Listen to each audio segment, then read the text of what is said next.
Welcome back to day 2 of South by Southwest Eco. I hope you all are enjoying yourselves. We are so excited to have you all here. I'm Carolyn Harold, the head of programming for the conference. Just halfway through the event, I want to remind everyone that one of the best things about South by Southwest Eco is really the people that you meet. I mean, if you take a moment and look around you in this room, you'll find that it's packed with some of the smartest, most talented, and passionate people working on the most groundbreaking projects in the most critical industries. So with that, I want to encourage you to meet as many people as you can, especially those that may not seem immediately relevant to your work. Be open to new ideas and be inspired and have fun. So for the afternoon keynote, I have the privilege of introducing you to 2 visionaries at 2 different stages in their careers. We are so excited about our keynote today. William McDonough is famous the world over for his cradle-to-cradle design framework, which eliminates the concept of waste in the way we live. He is now taking this framework and applying it to create the carbon-positive city, a place that integrates urban and agricultural development as a unified, productive, and restorative system. But first, we wanted to highlight someone who has been inspired by McDonough's work. Our first speaker, Dr. Itasha Cave, just launched her first startup, Opus 12. But her fascination with carbon began at a young age. Since childhood, she has dreamed of living on Mars, a planet whose atmosphere is 95% carbon dioxide. Today, she still has plans of getting there. In preparation for her journey, she actually lived in Antarctica for 6 months and loved it so much she hopes to go back. But meanwhile, she is working on solutions for our excess carbon here on Earth. Her company is based on a technology that recycles carbon dioxide into usable, higher value products, and we're eager to hear about their potential. At the end of this session, Jo Confino, executive editor of the Huffington Post, will take the stage with Dr. Cave and Mr. McDonough to facilitate a question and answer session with them and the audience. With that, I am so pleased to introduce Dr. Itasha Cave. So I grew up about 200 miles away from here in Houston, Texas. And growing up in a city that was built on oil and gas, I knew from a very early age the importance that petroleum played in building our great city, our state, and ultimately our civilization. But I also grew up next to a neighborhood that was built on top of an abandoned oil and gas waste site. And chemicals from that site throughout the years had leached into the water system and was linked to a high rate of rare forms of cancers and diseases. So hearing about this from an early age made waste a very personal thing for me, and I wanted to spend my life doing something about that. And one day, I found it. I read this book, Cradle to Cradle, Remaking the Way We Make Things. And in this book, it talked about using waste as a feedstock for another process. And so I was challenged to use my engineering skills to not just build things, but instead to make beautiful objects that could have a lasting impact with waste. And that is what we're doing at Opus 12. At Opus 12, we've asked the question, what if we can rewrite the story of waste carbon dioxide? What if we can provide an economic incentive for companies to do something with their CO2 instead of merely just throwing it away? And in the process, can we create something beautiful out of CO2?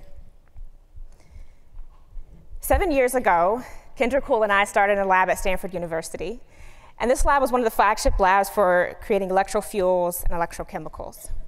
And with Kendra and I being one of the first students in the lab, we designed novel reactors and looked at metal catalysts that would take in carbon dioxide and water. And then using electricity, that carbon dioxide and water would be broken down to smaller bits and pieces. And then those bits and pieces would be reformed into a new molecule using metal catalyst. Now these 16 new molecules that we identified during our PhD, each one of these molecules represents an existing multi-billion-dollar industry and are precursors of common products such as diesel fuels and plastics. So with this technology, in a world with an ever cleaner electrical grid, we could literally take waste CO2 and create higher value products and chemicals. So toward the end of our PhD, Kendra, Cool, and I, we decided to look at starting a company. So we met Nicholas Flanders, who was in the business school at Stanford. And Nicholas has previous startup experience. He shares in our passion for reducing CO2 emissions and can clearly moonlight as the lead singer in our band. Very key criteria in a co-founder. So now that we're starting this company, we're starting to think about scaling up. And one of the unique aspects of our scale-up process is that we're repurposing existing reactors that are already built at various scales. And to give you a sense of how these reactors perform, that with our innovation and the current performance of these reactors, it would be like putting the CO2 conversion power of 37,000 trees in the size of a suitcase. So with this technology, we are trying to scale it up and make this into a big thing. But it's not going to be easy. We know that this is a big and challenging goal, and we're not going to get there right away. So we've taken 2 steps to get there. One is that we've built a prototype, and we're currently optimizing our prototype. We're increasing energy efficiency and reducing costs. We're every day getting closer and closer to our target performance. We've also identified a smaller billion-dollar market where we can command a 10x cost advantage for our product, and that's in the on-site production of specialty gases for small chemical manufacturers. And these 2 steps will allow us to test out our technology on a small scale. We can build revenue early, and then we can optimize and prepare ourselves to weather the storm to achieve our big vision of someday making CO2 neutral, cost-competitive fuels out of CO2. And achieving this vision will allow me to not only make an impact on our environment and climate change, but also hopefully we can leave something beautiful behind for lasting generations to enjoy. So it is this inspiration that I and many others have gotten from William McDonough throughout the years in his book, Cradle to Cradle, Remaking the Way We Make Things, and his follow-up book, The Upcycle, Beyond Sustainability, Designing for Abundance. And what started as his seminal books has led William McDonough to be a leader in design thinking all the way from the molecular level to the global. He also promotes good design through his architecture firm, William McDonough and Partners, and he advises leaders worldwide through McDonough Innovations. He's also active in a cradle-to-cradle consulting firm called MBDC. In addition to his architecture work, he co-founded the nonprofit Cradle to Cradle Products Innovations and was the inaugural chair of the World Economic Forum's Media Council on the Circular Economy.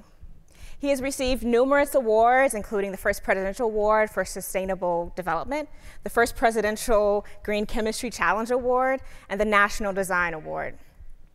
And though I've never met him till today, he has been a guiding and motivating force for me for the past 14 years, and I'm certain that he has inspired so many of you in the audience as well.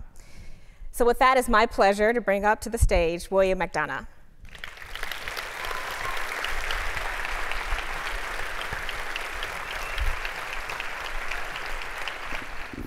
I'm going to talk about cradle to cradle, the circular economy, and an idea that I want to put out called the carbon positive city.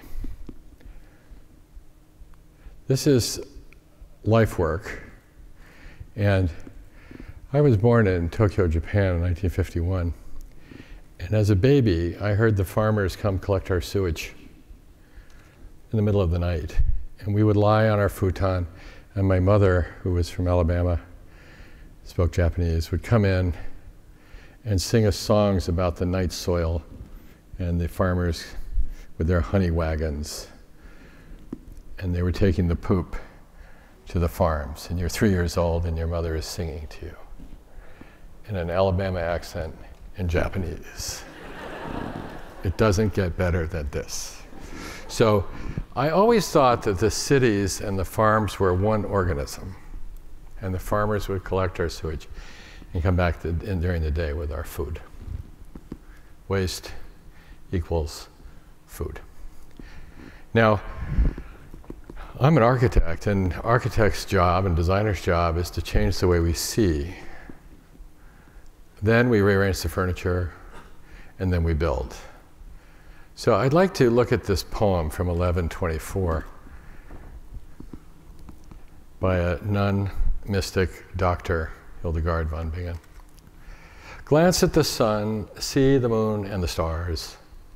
Gaze at the beauty of Earth's greenings. Glance, see, gaze. Now, think. She goes on to say, what a delight God gives to humankind with all these things. A delight, the beauty, the delight. And then all nature is at the disposal of humankind. This is known as usufruct. We are to work with it, for without it we cannot survive. We are to work with it, for without it we cannot survive. Well, is this sustainability? When I won the President's Award for Sustainable Development at the White House, the press came up and said, Mr. Sustainable, what does it all mean? This is 22 years ago.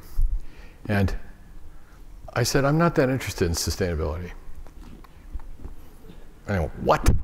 I said, well, I mean, if I asked you what your relationship to your spouse was and you said, sustainable, sounds like maintenance. You know, this isn't that exciting. That's all we got. So sustainability is actually not just meeting our needs and others' needs. It's actually about growth. It's about intergenerational value creation. We leave the world better than we found it, because the world is actually designed for growth. Now, I had the privilege to live in a house designed by Thomas Jefferson, the one on the lower left there, for 5 years at the University of Virginia. And when you have Thomas Jefferson as your architect, you read what he wrote. And the University of Virginia is Plato at the head, the arts, the search for truth and beauty and culture, proportion, ethics, morals. And then the two sides are 10 pavilions on colonnades. This is Aristotle. This is the search for truth in number, in science, in data. But it's the search for truth. Aristotle called what he did practical wisdom. The wisdom came from the ethics and the beauty. The practical is how we act. Jefferson and Madison corresponded while designing the US federal government. And their question about how long a federal bond should be in its term was decided by them that it should be 1 generation. Jefferson thought it should be 19 years. As you know, it's 30 years. But his logic was this. He said, the earth belongs to the living. No man may by natural right oblige the lands he owns or occupies to debts greater than those that may be paid during his own lifetime. Because if he could, the world would belong to the dead and not to the living. The world would belong to the dead. When did we start talking about human rights? The Declaration of Independence, the French Revolution, the 1700s, the equity century. It was a start. The Declaration of Independence only applied to 6% of the population, white, landowning, males, Protestants. But hey, we've expanded a little bit. We even have the Endangered Species Act, the rights of something other than a human to exist. Then we see the economy century with the 1800s. And all of a sudden, between equity and economy, we see the destruction of feudalism, primogeniture, and divine right. Does anybody here want to go back to being a serf? But then the 1900s. What century is that? It's the pollution century. I don't know what the principles were. It was like crazy time. And we heard about that yesterday from Bobby Kennedy. We polluted. What? And then we decide at the end of the century that we want to become efficient at the Earth Summit. Oh, let's have eco-efficiency. Oh, let's destroy things a little less quickly. What? Be more efficient. Doing what? The wrong thing. Oh, well, let's do it perfectly. Oh, now we're perfectly wrong. So the question of right and wrong is more important than less is more, less and more. To be effective is to do the right thing. Peter Drucker, the management consultant, said it's a manager's job to be efficient and do something the right way, but it's the executive's job to do the right thing. So what is the question? What is the right thing to do? So out of the Earth Summit, we get eco-efficiency, and people start doing charts like this. And every time you see a corporate sustainability report, you see charts like this. And what do they say? They say, oh, we're bad, we're going to be less bad, and our goal is nothing. that all you have for me? Do you imagine going home to your children and saying, hey, we're bad, we're going to try and be less bad, and our goal is nothing, and you're making it difficult for me because I have to feed and clothe you? Or, I'm going to reduce my carbon emissions or my toxins by 20% by 2020. Well, that's nice. You're telling me what you're not going to do. This would be like getting in a taxi and saying, quick, I'm not going to the airport. Is this really helping us, what we're not going to do? So the question is really, how do we love all the children of all species for all time? That's the design question. These are our values. So I wrote the Hanover Principles in 1992 for the Earth Summit. And the first was insist on the right of humanity and nature to coexist. Insist, insist, insist. So if we start with our values, how do we love all the children of all species for all time, then we can move to principles of behavior. This is the fulcrum against which our communities could lean the lever of change. It does not move. The thing that does not move. The truths we hold to be self-evident. Then we have visions. Now my job is visions. That's what I do for a living. And I know that without execution, visions are hallucinations. Got that? Goals we then set, then strategies, then tactics, then metrics, and then we produce value. But if you start with value, if you start with number, all you can do is benchmark. You start by saying, how much emission do I have, and I'll reduce it. You start with a number. You start with benchmarking. Your goals are benchmarks. You don't get to your values from value. You can't get to your human values from a number. You can get to the number from your values. So we like to start with what is right, what is wrong, what is good, what is bad, and less and more come later. So the commercial question then has to be, why would businesses, by definition meant to be profitable, produce something they can't sell? Why would they produce something in society that's a cost, like pollution? It's a very uncommercial thing to do, produce liabilities instead of assets. So since commerce is the engine of change, because typically regulators are chasing commerce, what if we could use commerce to make the change we want to see? And so if we look at the 1700s as the equity century, the 1800s the economy and the market economy century, and then the 1900s pollution century, this century, our century, must and can be the ecological century. And then we will have a civilization worth passing on. So, it's a design problem. Now, everybody says when all you have is a hammer, everything looks like a nail. I'm a designer, it all looks like a design problem to me, right? But design is the first signal of human intention. And the value of our tools are placed there by the intentions of the users.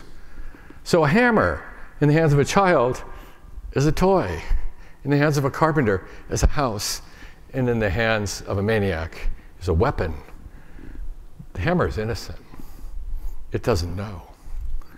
What are your intentions? So if our intentions are to make the world better because we're here, how do we do that? So let's start by where we are. Where are we? We are here. We're going to start out here in the universe. We're on a planet. This is it. Here we are. Well, what are the design guidelines of this thing? Well, look, energy comes from the sun. Materials, the rocks, the water, they're all here. We don't have material income. We have solar income. But, occasional meteorite, some cosmic dust, that's about it. So what's here is here. And then what happens? Sunlight falls on the Earth's surface. Carbon comes from the atmosphere, nitrogen from the atmosphere, and we get life. Wow. So all of a sudden we get physics meets chemistry and we get biology, and that is us. So we look at that and say, well, wait a minute. So if I'm going to design with this, let's remember what Francis Crick said about what it means to be a living thing 9 years after discovering DNA. He said to be alive means you have growth. To have growth, you have to have income. In nature, the income is from the sun. And then you have to have an open metabolism of chemicals operating for the benefit of the organisms and their reproduction. That's us. So I think the first order of business is human and ecological health. If you're not doing that, you're not paying attention to the health of the organism. So with Cradle to Cradle, we have 5 criteria: material health, circular economy, clean energy, clean water, and social fairness and sharing. Today, I'm going to talk about material health, circular economy, which I've done before, and then I'm going to talk about this idea of carbon management in a new form. And I will, in November in Marrakesh, deliver a talk, a keynote entitled A New Language for Carbon. We'll save that for then. But today I want to talk about design. So if we design with Cradle to Cradle, what we realize there's the biological metabolism we just described. Waste equals food, us. But there's another one we call the technical metabolism.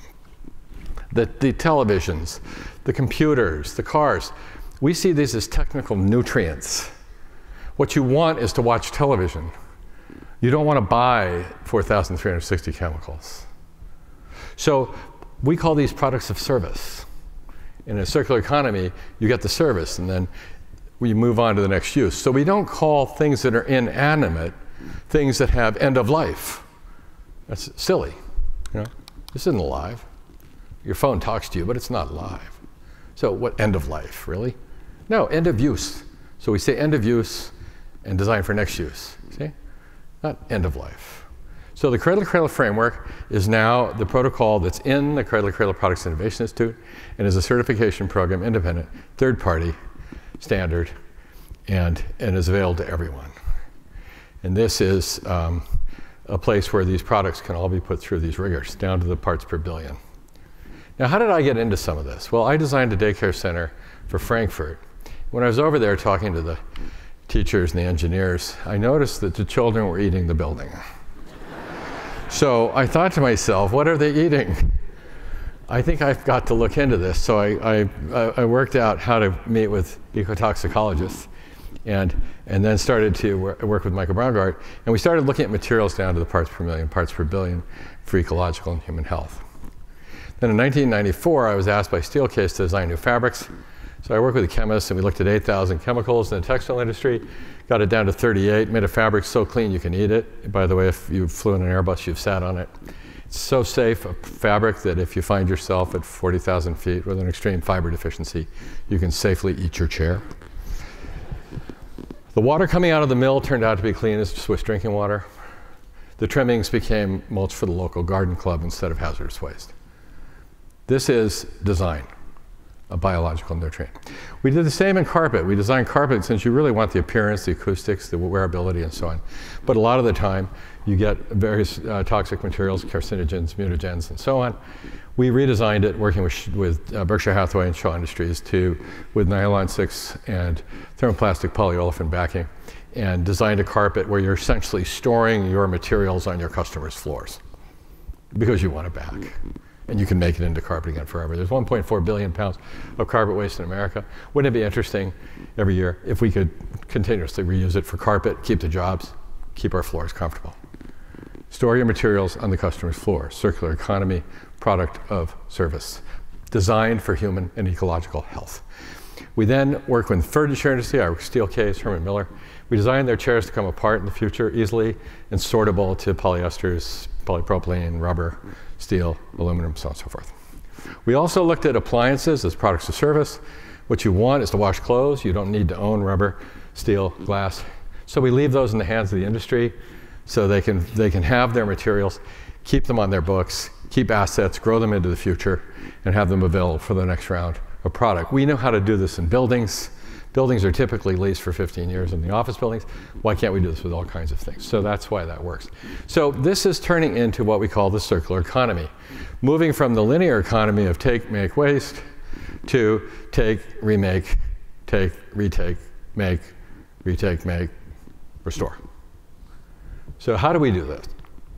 Think about it. The mines of the future are not out there. You can mine gold at $210 a ton of ore, or we can now mine circuit boards, as just been shown in Memphis, in a factory so clean you can put it in your neighborhood. Water in, clean water in, that's it. Not coming out. $27,000 a ton. Gold and rare earth, precious metals and rare earths. Isn't that amazing? So, as an architect, I thought, well, when I was in college, if I ever become an architect, I'm going to design buildings like trees. Negative entropy. Because I learned about entropy in physics, and it was a law. I went, oh no, it's a law. It's entropy, chaos, everything's going to chaos, and that's the law. That's all there is. And I couldn't find negative entropy. So I went to the library, I couldn't find it. We didn't have Google. But I was in the wrong library. I was in the physics library, and I was looking for negative entropy. They have the law of entropy, where's the other? Wasn't there. Why? I was in the wrong library. It's in biology. If you burn a log and it goes poof, never to reassemble, fair enough. But where did it come from in the first place? Negative entropy, order out of chaos. That is life. So I thought to myself, if I ever design a building, I'm going to design buildings like trees. Then I see this ad from Toyota about 8 years ago. I couldn't believe it. Our aim, 0 emissions. And there's a tree. What? It emits oxygen, bird song, fruit, soil health, water, fuel. Really, 0 emissions. We're down to this? Emissions? 0 emissions? Nothing? That's ridiculous. Now, we aren't that smart. This requires immense design humility, this thing. I mean, this can self-replicate too, by the way. So it's pretty impressive. It took us 5,000 years to put wheels on our luggage. We went to the moon before we had wheels on our luggage. Then it took another 20 years to put 4 wheels on our luggage.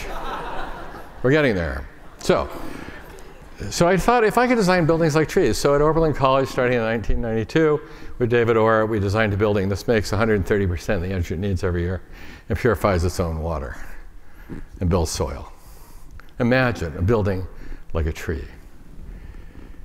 Bill Ford asked me to redo the River Rouge in 1999, and I could have done eco-efficiency and said, well, let's shrink its footprint or something.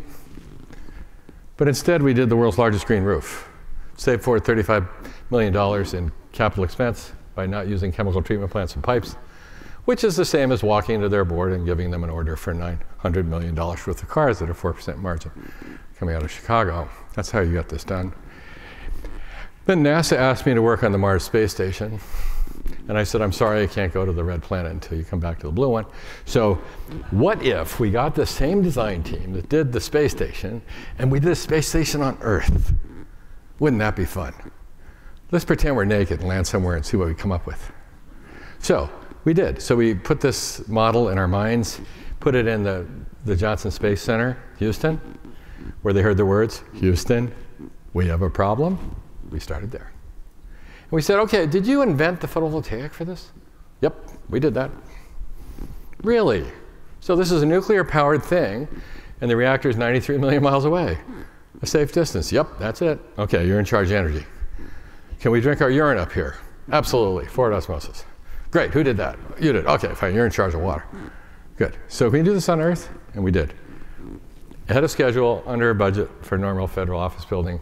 We built a building that has potential to make 120% of the energy it needs from renewables and purifies own water. They say you don't need to be a rocket scientist to do something smart, but what if you were? So we figured, make a design team. Let's build a building. So we did. And NASA, amazing. So this is a resort I'm working on in the Caribbean. I just want you to see these are the buildings. We're making them out of materials that we find with a new building system that's very light touch. But I just want you to see what it looks like from above.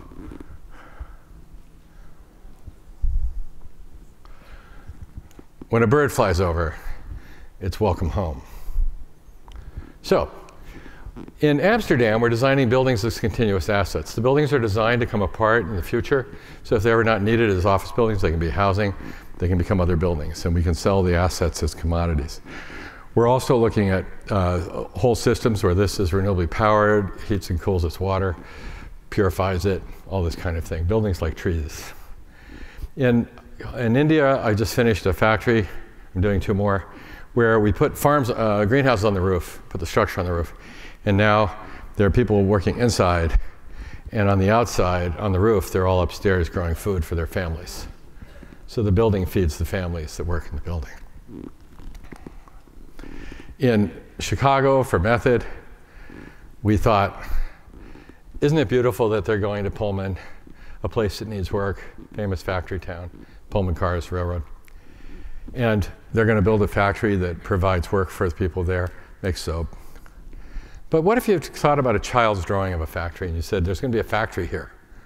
Why should a factory be chimneys and smokestacks? Every icon you ever see, if somebody draws, oh, factory, it's always got a chimney with smoke coming out of it. Why should that be? So we said, what if a child, a 10-year-old, was asked to do a drawing of a factory, and they drew a wind turbine and a solar collector and a building with greenhouses on the roof? Huh. That was my drawing. But I designed for 10-year-olds.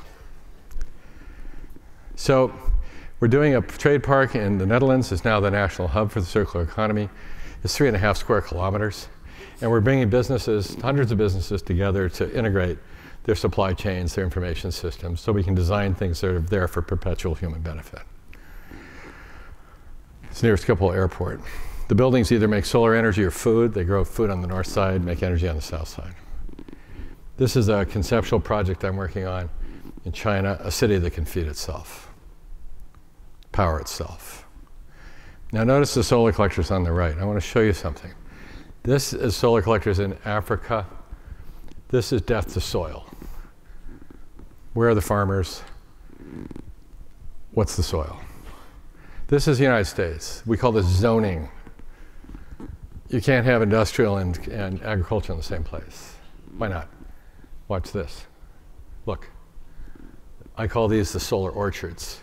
This is so beautiful.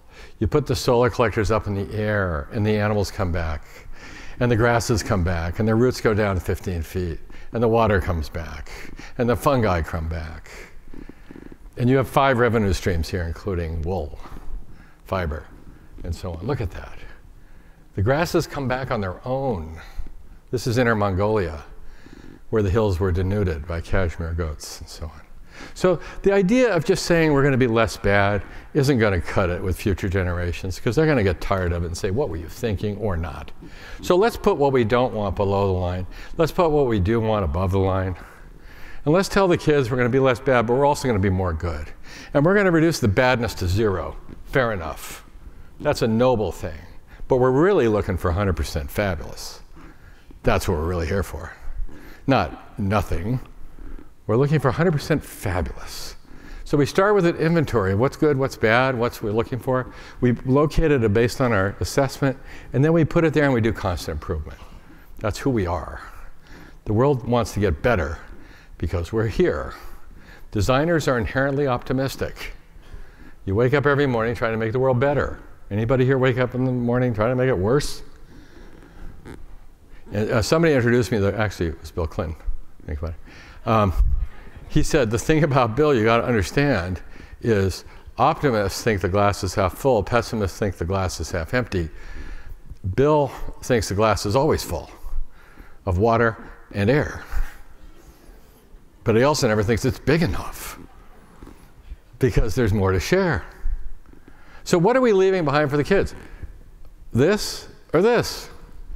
This is a choice we get to make. So this brings me to the carbon and the cities. So you're very lucky to have, I think, 20 visitors here from overseas who are here to talk about carbon and cities. Very, very kind and sensitive people. I had a chance to meet with them this morning. Sponsored by Bloomberg Philanthropies and the State Department. And the idea of cities and carbon, I think, is really important. And obviously the cities do too.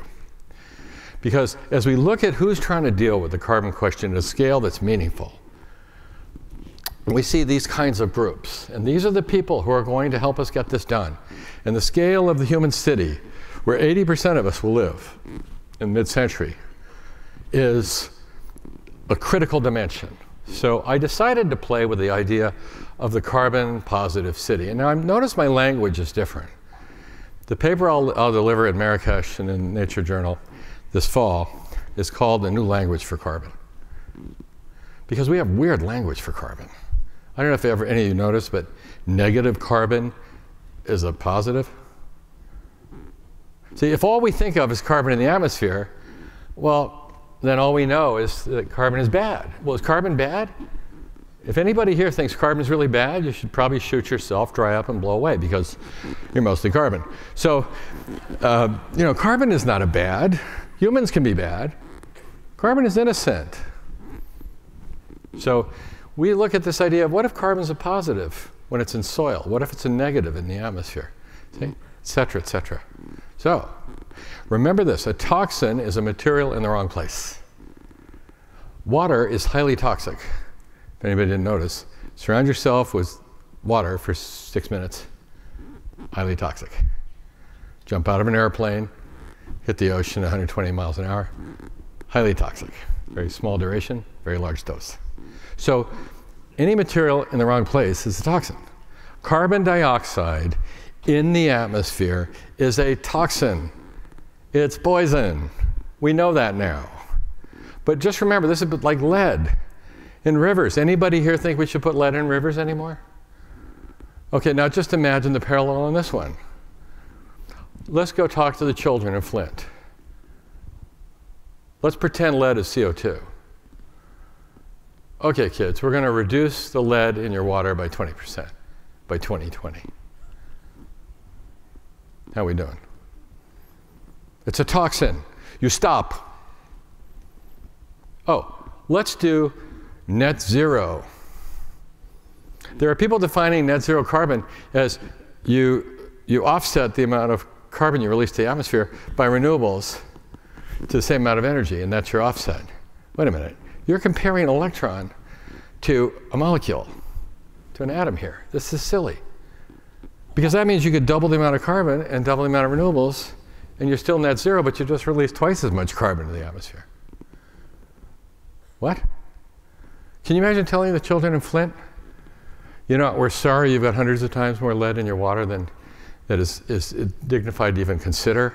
So we're going to go to Austin, Texas, and take lead out of the water because it's cheaper, equal to the amount of lead in your water, and now you're lead neutral.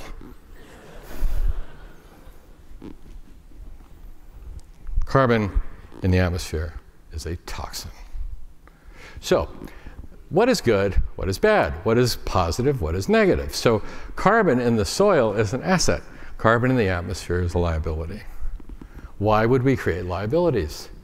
I thought we knew how to put wheels on our luggage. So if we look at cities and we start to think, what is this air? Oh my goodness. What about the soils in China? 19.4% have been declared toxic. The farmland in China. 19.4%. Toxic to food. So what if we started thinking about cities as something connected to the landscape, like that childhood dream in the Alabama song in Japanese, with the farmers and the night soil and the honey wagons. And you start to imagine the farms and the cities are one organism again. And we start to realize that the agriculture doesn't have to be necessarily at village scale next door, but instead of a linear flow city of take, make, waste, where we take the nutrients, we put them in sewage treatment plants, add poison and throw it in the water. Really? You know? Really?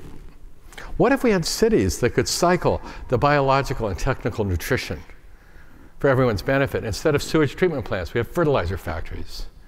We bring back the machinery and we reform it.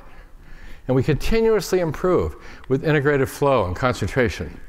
And food that comes from overseas gets consumed in the city, and it becomes food for the farmers. So we recycle the phosphates. This is struvite, phosphate, recovered from the sewage treatment plant of Vancouver.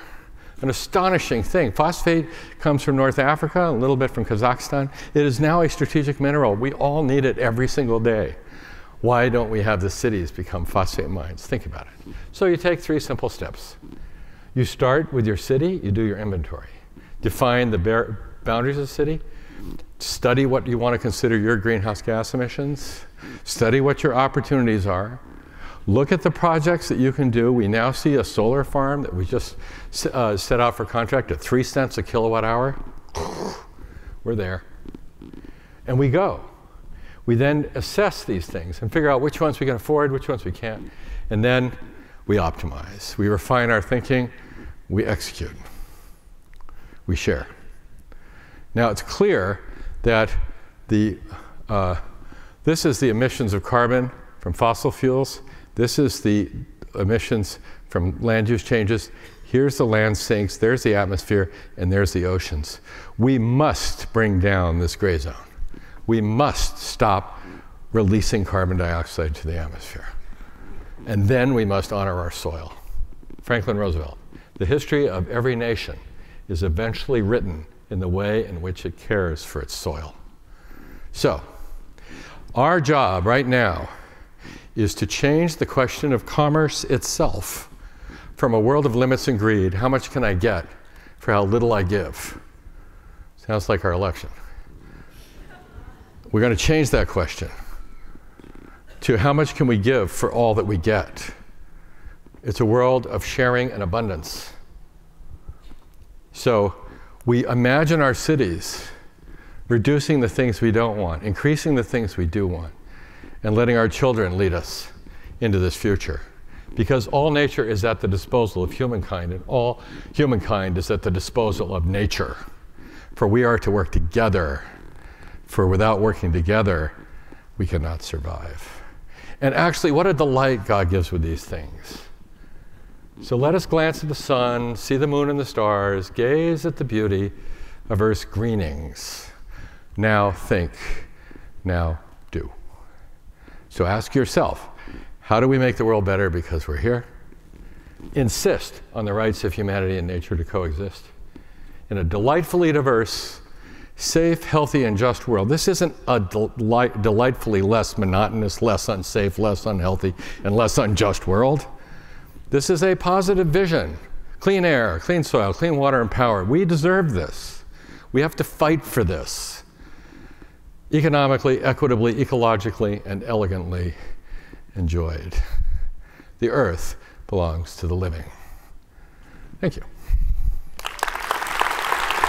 Whenever I hear Bill talk, I always think it's good to stop for a moment and rather than rush into questions. There's so much, what Bill does is he brings sort of these decades and decades of accumulated knowledge and wisdom, and then he sort of puts it in one presentation. And I love that because it brings up everything from, you know, a spiritual perspective, which is around beauty and around our sort of our sacredness of the earth. It brings us around economics, it brings us around biology, et cetera, et cetera. And the way you just fuse that all together and synthesize it is, I think, itself a very beautiful thing. And that's why I feel it's nice just to sort of slow down rather than think, oh, we've got 20 minutes, let's rush it through.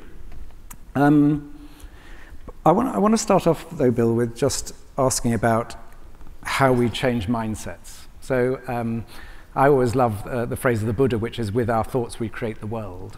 And we've created the world as it is with certain thoughts, and you're showing us a way to rethink. And yet you're still in this sort of small minority where you've got this extraordinary superstructure of the world sort of pushing us in an opposite direction. So I think my first question to you is, how do we turn, because we all talk about scaling up, scaling up, scaling up. It's great to have an idea, but how do you make this the norm? And I suppose that's my question for you. This thinking is so wonderful because it upends all of our thinking.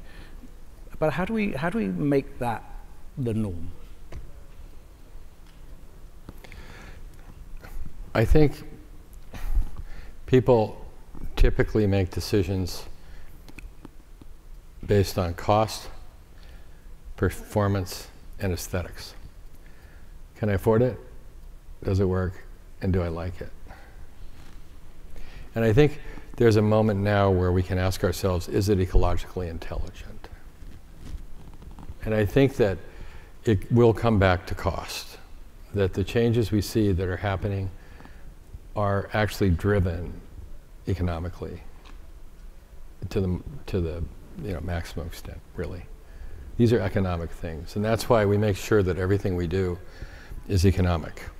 So the products I showed you are 20% cheaper than their competitors because there's nothing regulated.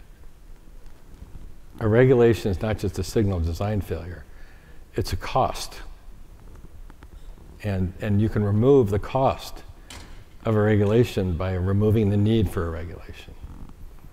So I find that very compelling to people. And so the companies will understand that when we tell it to them, because they don't like regulations either. So it's kind of a strange marriage, but it works. And I'd like to ask you, and Itosha as well, you started off talking about beauty. And Bill, you talk a lot about beauty, and I was at a session of indigenous storytelling, which was around beauty and our sense of the sacred.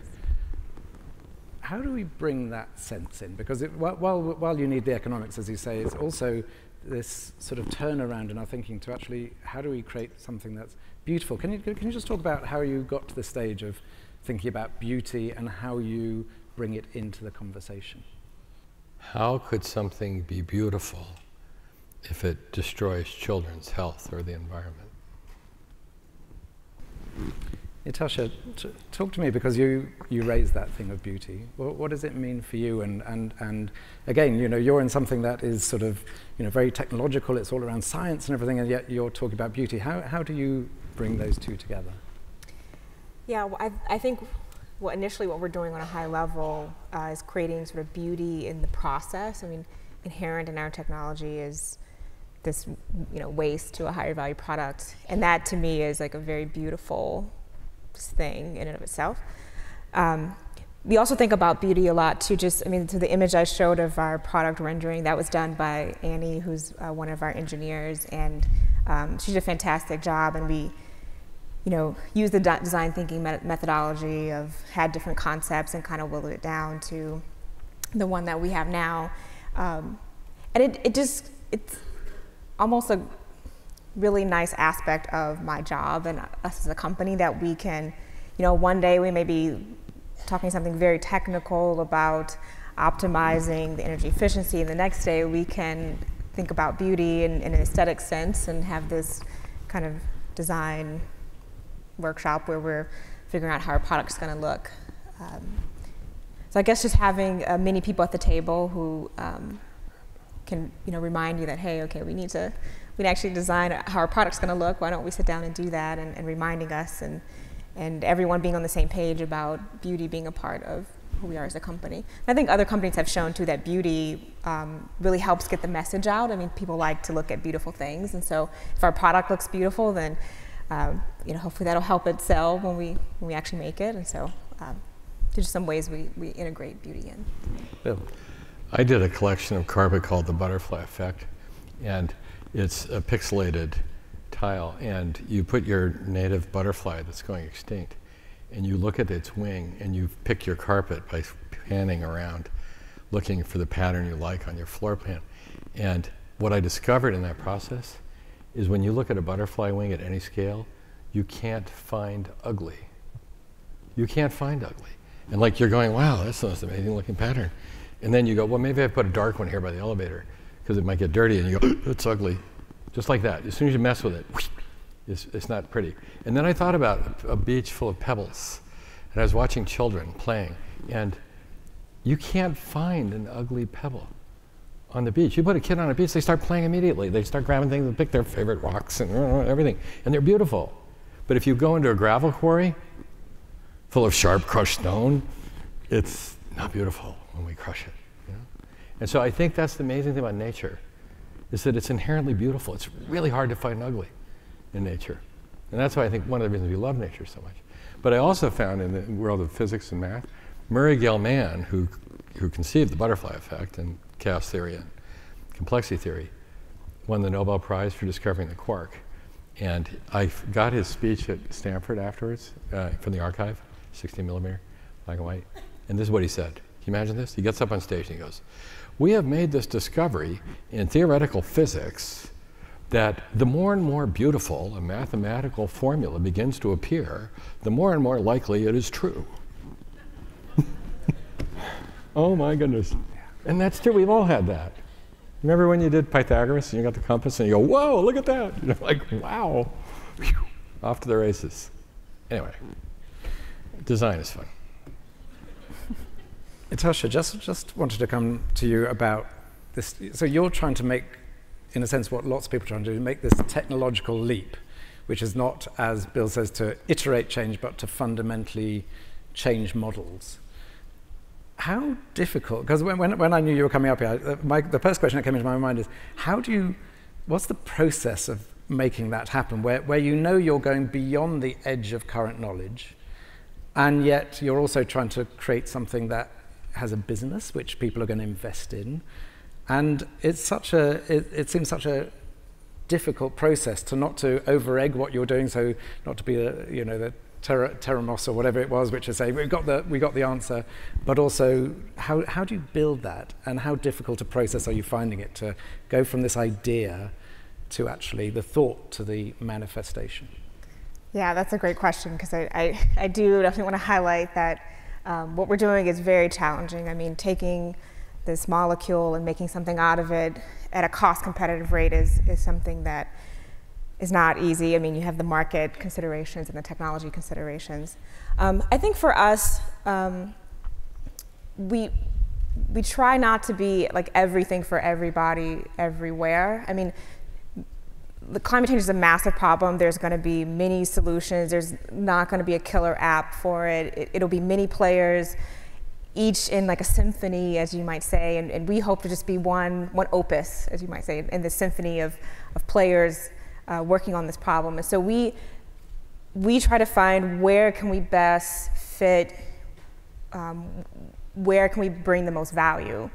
And so that's something we constantly think about every day, and we go out and we talk to other companies, and we ask them, what would it take for you to do something with your CO2, or what would it take for you to buy a product that has a CO2 neutral or CO2 negative footprint? And we learn so much from just getting out there and really talking with other companies, and even the electrical grid utilities, because we definitely see the value in taking renewable electricity. I mean, not only will it be some of the cheapest forms of electricity, especially since we can take intermittent electricity, so we can take the surplus electricity that's available, like, so, wind blows at night, but the demand is much lower, so we can take on that surplus electricity, and it's the cheapest electricity around, and so we can make our products much cheaper. And so where there's wind, as in Texas has a lot of wind, we can make our chemicals and our fuels at a cost competitive rate, and then we can provide this chemical for whatever company that needs it. So we're really being strategic about going out and figuring out where we can best provide value and provide beauty, really. I mean, just the beauty of taking the CO2 and the renewable electricity and making a product that someone wants. I mean, that I think also is like a very beautiful thing. Great, thank you. Bill, just to ask one of the questions here, which is from Jeremy Edelman, saying, we live in a capitalist ecosystem more powerful than the natural ecosystem. I don't know if you'd agree with that. What are the financing and economic vehicles that make the vision real?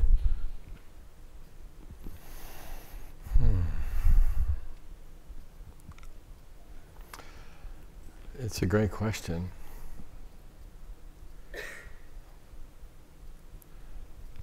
The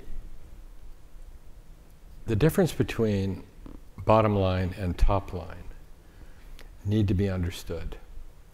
And most people talk about triple bottom line as if that's going to help the capitalists deal with the social and environmental questions, as well as the capital question.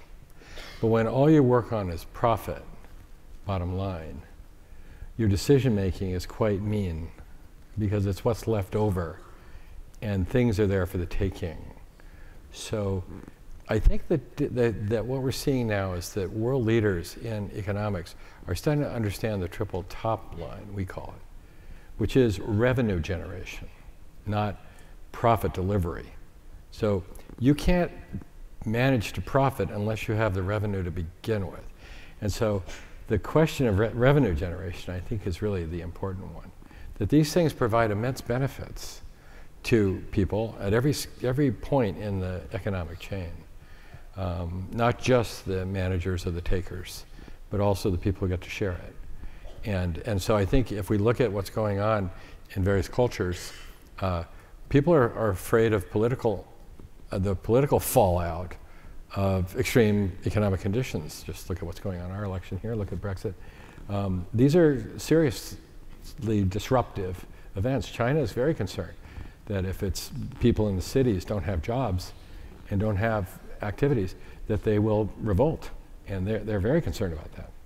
So when you look at things like the solar orchard, you've got 5 times as many jobs there as you would in a normal solar collector or a coal-fired plant. Think about that.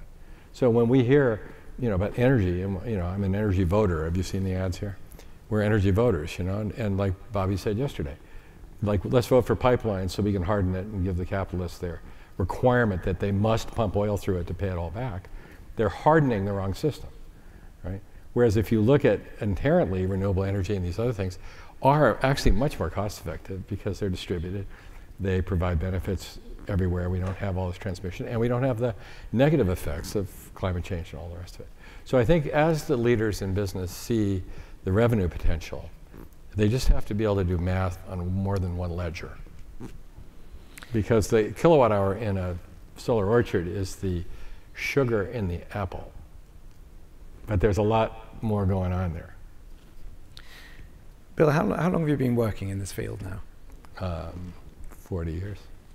And, you know, one of the things, because you say you're an optimist, but people who are more fearful, and I'm sometimes like this, is saying, it's great, we've got all these ideas, we've got lots of data, we've got lots of science, we've got lots of experiments, but actually the scale of change that's needed compared with the scale of the problem that's running away from us is actually sort of means that whatever we're doing is not quick enough, and actually, you know, the problem may overrun us.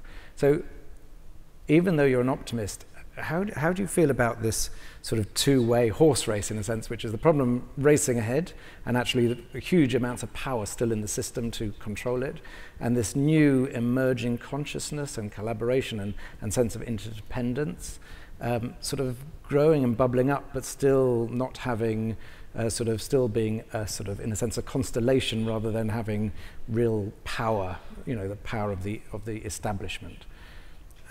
How do you look ahead from all your knowledge of where we got to so far? How do you see that race going, and where are we going to cross over?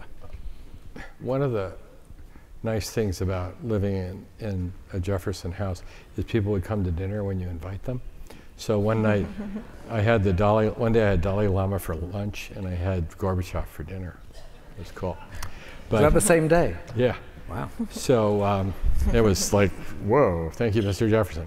So, but anyway, I was getting ready for the dinner with President Gorbachev, and I was reading Perestroika. And I always read a bit of Jefferson every day because I was trying to get through it while I was dean. And I found that they had both written essentially the same sentence, 200 years apart, and they didn't know it because I asked them. This was the sentence, in effect. They said, we knew the revolution was assured when we saw the alignment of 5% of the thinking population. So the reason I'm here is because they're here. There's the thinking population. And the revolution is yours. Go.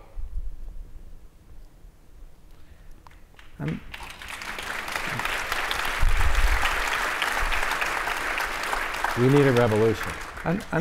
And taking that on a step, again, one of the criticisms about this movement of change is it's so fragmented still. There's everyone, you know, there's also ego in it. People say, it's my idea, that's my organization. So we're starting to see coalitions forming slowly. In terms of that process of change and this thinking population, what's your advice to them about is it that everyone should build their understanding of the system, but just do what they're good at? Is it that people should really be just letting go of their needs around and working together? How can this movement, this 5%, build its energy and actually become really powerful, as opposed to sometimes competitive? Yeah. Or is that competition good? You know, what's yeah, I think there are two things there. One would be, we have a joke in the office that before you can talk about ecosystem design, you have to be very careful with your ecosystem management. Ecosystems are a real issue here.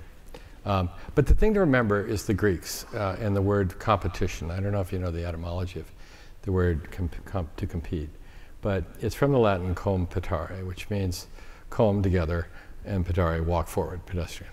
So it means walk forward together. That's what competition means. And that's very interesting. So it came from the Romans who were studying the Greeks, and when the Greek city-states were all fighting each other, the warring states, they were all killing each other. And all of a sudden they stopped and said, excuse me, if we keep whacking at each other with sharp sticks and blades, you know, we're going to decimate ourselves, and when the Persians show up, we're toast. So they created the Olympics. And that way, you know, people had to get the testosterone out, throw sharp sticks, could throw sticks. They could run around in circles. They can whack at each other all they want, but nobody died, you know. And what happened is they got fit together. That's what happened, see? So to compete doesn't mean kill the other. It means to get fit together, to your point. So there's nothing wrong with competition per se, as long as it means we go forward together and we're getting fit. Because we have to have dialogue. We have to have drama in the dialogue in order to make our points and understand it and get better at what we do. We have to get fit.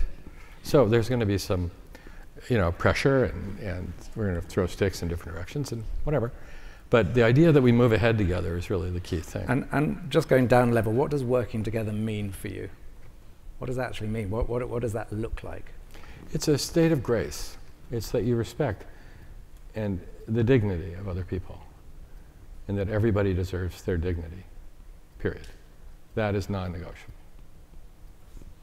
Thank you. Itosha, just talk to us about you know, this sense of collaboration. So, you know, we're all saying we're moving toward more as a collaborative world. So how important is that to, again, to scale something that you've got an idea, you've got your small team, but actually there are all sorts of ideas out there, there are people working on different aspects.